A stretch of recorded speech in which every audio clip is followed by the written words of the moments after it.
Hello, this is Paula Plant. I'm the director of the School Children's Trust section of the State Board of Education, and this short training video is to provide some background and information for charter trust line councils and school community councils about two assignments that they have that are not specifically related to the school land trust program.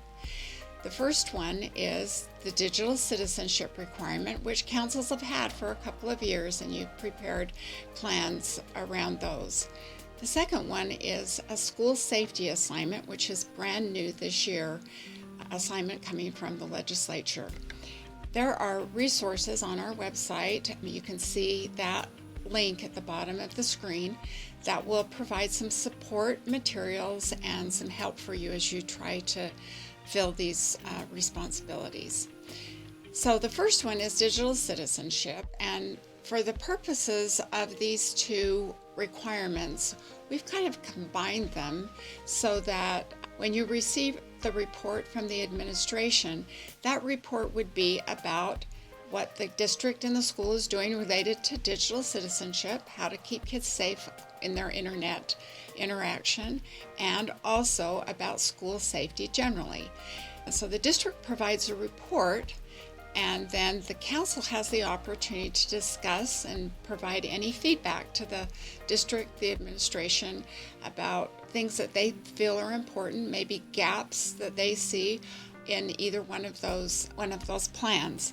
So that's the first thing that you do, is receive a report from the administration and provide input back to them. Then the council's responsibility are twofold. The first one is to make sure that the students at the school receive training each year about digital citizenship and safe use of the internet. The second one is to make sure that parents are provided with training about how to talk to their children about safe internet practices.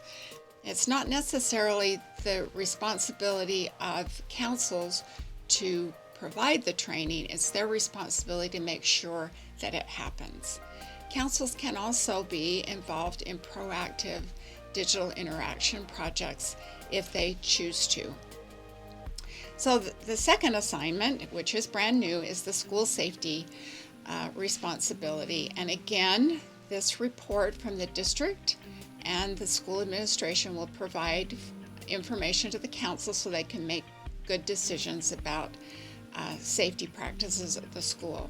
It's their responsibility to implement safety principles at the school.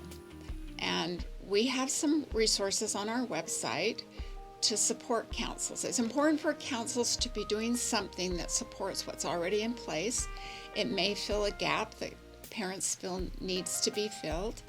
It may be implementing things that are currently in the law that parents are supposed to be involved in related to safety at the school. But the council will make that decision, and they will prepare a plan that will be implemented at the school.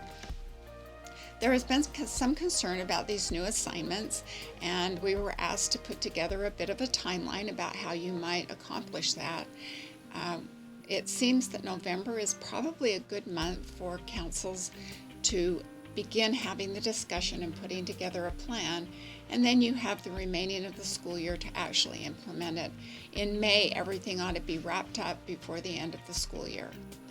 Now, in order to help you with your implementation of the digital citizenship requirement, the state has sponsored a program that will help provide digital citizenship training to people throughout the state in schools and otherwise. And the new program is Digital Responsibility. And in order for you to understand that program, what the offerings are, the method of delivery, what it is that they provide, and how to contact them, Carrie Rogers-Whitehead, who is the Director of Digital Responsibility, is going to provide some background information for you to help you make decisions. Thank you. Hi, I'm Carrie Rogers-Whitehead. I'm the CEO of Digital Responsibility, and I'm excited to tell you more about this program that's coming to your school around digital citizenship. We work with Prevent Child Abuse Utah, so they are also a prevention-based company, just like we are. We are working together to try to prevent unhealthy digital behaviors from happening. So we work with them all throughout the state, which is nice because that means we can have a trainer out locally in your area that can provide this training, so we don't always have to travel out to get you. So we're excited to partner with them, and we're going to tell you more about what's going on. We have a different approach. So we do classroom-based experiential learning. We let the kids discover and make their own goals around their own digital behavior. So this can involve activities, discussion, and all sorts of classes, which I will go into more detail in this presentation. We believe in evidence-based curricula, and classroom-based learning has more evidence and research behind it. We work directly with the kids, and we have been in Utah since 2016, having thousands of hours with young people, K through 12. We've found great outcomes, not just outputs, that we're excited to share with you.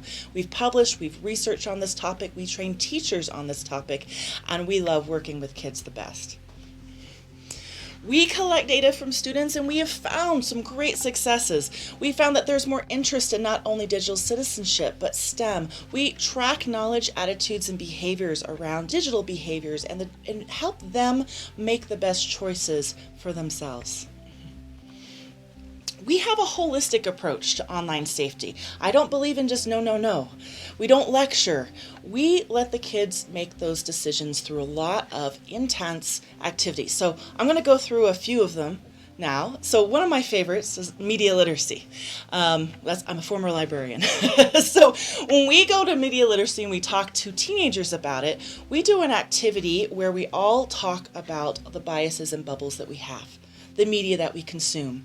So not only we talk about it in a fun way, and we work with the kids where they fill out their own activity sheet about their bubbles, and we talk about those intensely. We've had amazing discussions with our teens. So I'm not just telling them, oh, this is how you evaluate, this is real, this is fake. We are letting them decide, them self-reflect, what bubbles do I have in my media consumption. For the little kids, we have some fun times with also media literacy. So it's a very different program. We have K through 6 and we have 7 through 12. And for the kids, we actually have them dress up and they do some role playing around their own news channels. And we talk about who, what, where, when, why. We show them fun clips and videos around, well, is this true? Did Oscar the Grouch really say this kind of thing? And we help them kind of think through, what is real? How can I evaluate and how can I make better choices about my media? So it's very interactive, deep dive. We have 6 classes for elementary students and 8 classes for teens. As I said, very different programs, but covering the same topics, but in an age-appropriate way. Schools can choose what topics they want. So maybe you just have time for one, but maybe you can do the whole entire series. We provide take-home materials if a school decides to have a whole series of 6 or 8 classes. We're happy to work with you to make this happen. We can bring out multiple trainers. As I said, we work with Prevent Child Abuse Utah. We can schedule things after school, in the evening. We can have a longer series and period of time. We are happy to work with you to make this happen, to bring this classroom-based learning into your school. We find, and you can have I see some pictures of our kids dressed up in our role play. We find that the kids are more engaged this way.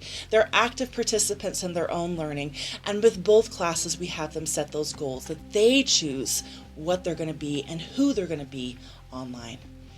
We also offer digital parenting trainings. This is 1 to 2 hours, so easier to schedule. And you can bring us in, and we have a discussion-based lecture where we really have a lot of active participation from our parents about the 3 M's of digital parenting. So we break up strategies and help on 3 different age levels to really understand helping kids around technology from 0 to 18. We also are going to be offering some more online trainings, a 45-minute training for elementary students, teens, and parents that they can access anytime online at our open resources on Moodle Cloud. We can support other things that you're doing. We can support your school safety initiatives and the electronic policies. One thing that I've done with some teens is they have helped give advice to the administrators on what the electronic policy should be. We can help you support those goals, support those mandates, and help your school be safer. We are really excited to come out to your school, and we encourage you to contact us today to schedule the training. You can go out to contact@responsibility.net. You can call the number at Prevent Child Abuse Utah. You can also reach all of our curriculum and our modules with more information on our websites. We want to work with you, we want to help your students succeed, and we want to help your students stay safe. Thank you.